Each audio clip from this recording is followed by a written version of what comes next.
Нийгмийн ардчлалын түүх. 2013 оны 5 дугаар сарын 23-нд Германы социал-демократ нам буюу SPD 150 жилийн ойгоо тэмдэглэсэн. Социал-демократ үзэл буюу нийгмийн ардчлалын үзэл баримтлал хэрхэн анх үүссэн бэ? 19-р зууны дундаж үеийн аж үйлдвэржилтийн хувьсгалын цаг үе байлаа. Ажилчдын дунд ядуурл оршиж, өдрийн 14 цаг хөдөлмөр эрхэлдэг, хүүхдэд хүртэл хүнд хүчээр ажил хийдэг байлаа. Маш муу амьдрах нөхцөлтэй ямар нэгэн нийгмийн хамгааллын тухай ярилдаггүй байв. Дээрээс нь ямар ч ардчлалгүй төр авторитар дэглэмтэй дарангуйлал тогтоож, иргэдээ улс төрийн эрх олгохгүй шахаж дарамтлагдаг байв. 1848 онд хувьсгал хийх гэж оролдсон боловч амжилт олоогүй. Амьдрах нөхцөлөө сайжруулах, улс төрийн эрх чөлөө олж авах оролдлого нь бүгд нуран унсан юм. Тэгсэн хэдий ч ажилчдын хөдөлгөөн, шударга ёс, эрх чөлөө, ив нэгдэл үнэт зүйлсээр тулгуурлан улс төрийн эрх чөлөөний төлөө нэгтсээр байв. Социал-демократ буюу нийгмийн ардчлалын үзэл баримтлалын үндэслэгчид нийгмийн эмзэг байдал хэн нэгнээс хараат байх байдлыг ардчлал тогтоож байж л халж чадна гэдгийг мэдэж байв. Ажилчдын хөдөлгөөн зохион байгуулалтад орж эхлэн альва нийгмийн өөрчлөлтийг хамтдаа байж шийдвэрлэж чадна гэдгийг ухаарчээ. Ингээд 1863 оны 5 дугаар сарын 23-нд ADAFA буюу анхны үйлдвэрчний эвлэл байгуулагдаж Германы социал-демократ намын үндэс суурь нь тавигдсан юм.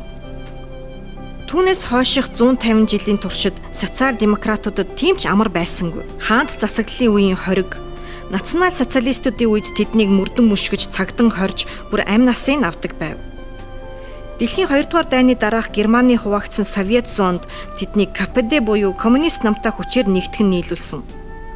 Энэ бүх хугацаанд социал-демократ нам өөрийн үнэт зүйлстэй үнэнч байж чадсан. 1933 оны 3 дугаар сарын 23-ны өдөр үнийг бас баталгаажуулж болох юм.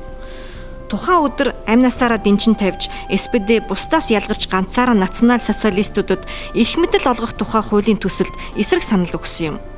Энэ хууль нь Ваймарын эзэнт гүрний үндсэн хуулийг хүчингүүд тооцож, национал-социалистуудын дэглэмийг хүлээн зөвшөөрсөн хууль байсан юм.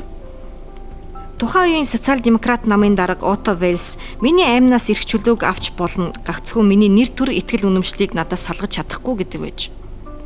Социал-демократуудын дэвшүүлдэг байсан бодлогууд мөрөөдлийн жагсаалт шиг анх сонсогддог хэдий ч биелэлээ олдог юм. Жишээ нь 1875 онд Гото хотод баталсан намын хөтөлбөрт бүх нийтийн санал өгөх эрхийг шаардаж байв. Энэ нь 1919 онд биелэлээ олж 20 наснаас эхлэн хүн бүр санал өгөх эрхээ авсан юм.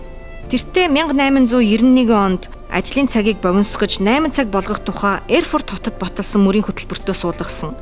Түүнээсээ хойш 27 жилийн дараа 1918 онд энэ биелэлээ олсон. Дахин нэг жишээ, эмэгтэйчүүдийн ажиллах эрхийг 1921 онд Гёрлиц хотод баталсан мөрийн хөтөлбөртөө анх суулгаж байсан бол 1977 оноос эхлэн эмэгтэйчүүд эр нөхрийн зөвшөөрөл авахгүйгээр хөдөлмөрлөх эрхтэй болсон юм.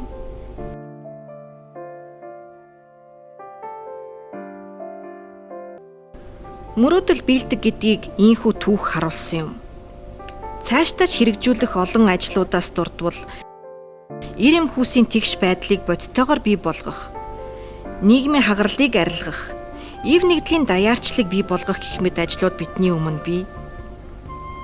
Иймээс бид бүгдэнд эергээр нөлөөлөх, нийгмийн ардчлалыг цогцлоохын тулд маш олон ажлууд хийгдэх шаардлагатай.